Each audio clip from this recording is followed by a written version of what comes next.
warahmatullahi wabarakatuh. And hello everyone. Dengan saya Ismail Mawari yang kali ini akan membahas mengenai Undang-Undang Republik Indonesia Nomor 36 Tahun 2009 tentang kesehatan.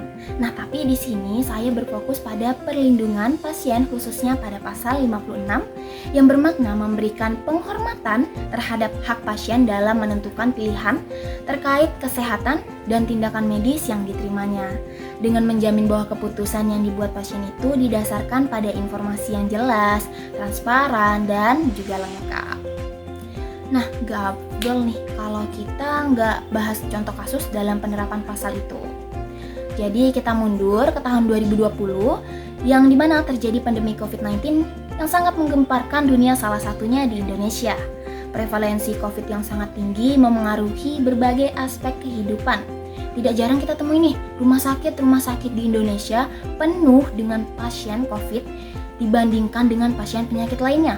Tapi tidak menutup juga bahwa terdapat beberapa pasien yang meminta untuk dipulangkan, atau dengan kata lain, ia menolak untuk diberikan perawatan rawat inap di rumah sakit tersebut. Bahkan terdapat mereka yang menolak untuk dilakukan pemeriksaan berupa swab. Pasien COVID yang meminta untuk dipulangkan sendiri dan menolak sebagian tindakan pertolongan berupa rawat inap di rumah sakit harus memperoleh informasi yang lengkap dan jelas terkait kondisi pasien atau pemeriksaan yang dilakukan oleh dokter. Sehingga untuk mereka yang menolak rawat inap saat COVID-19 atau pulang atas permintaan sendiri, dibuatkan SPO atau standar prosedur operasional dari rumah sakit yang memberikan mereka pelayanan. Sebagai contoh, saya temukan SPO dari RSUD Dr. Lukmono Hadi yang mengharuskan pasien atau keluarga pasien menandatangani surat pernyataan penolakan rawat inap dengan mengisi belangko pulang atas permintaan sendiri dan belangko isolasi mandiri. Tapi kita coba kembali pada pasal 6 ayat 2 yang mengatakan bahwa hak menerima atau menolak sebagaimana yang dimaksud pada ayat 1 tidak berlaku pada penderita penyakit yang penyakitnya dapat secara cepat menular ke masyarakat yang lebih luas. Artinya pasien COVID tersebut gak berhak menerima atau nolak pertolongan dong.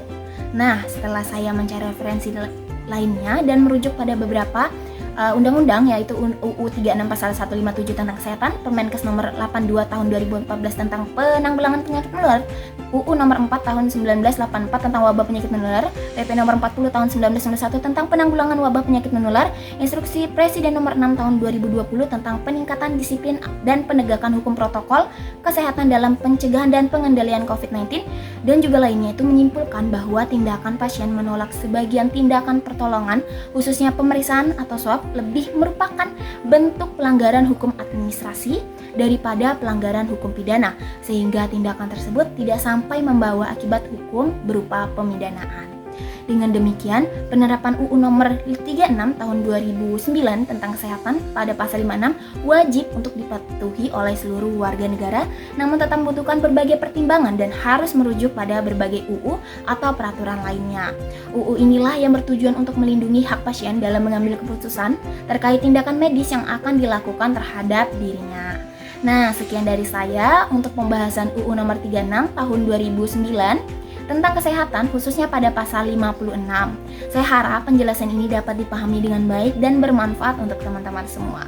Sesuai quotes dari John Quelch, yaitu pandanglah kesehatan sebagai investasi bukan pengeluaran. Sekian dari saya, mohon maaf bila ada kesalahan. Wassalamualaikum warahmatullahi wabarakatuh, and see you di kesempatan berikutnya.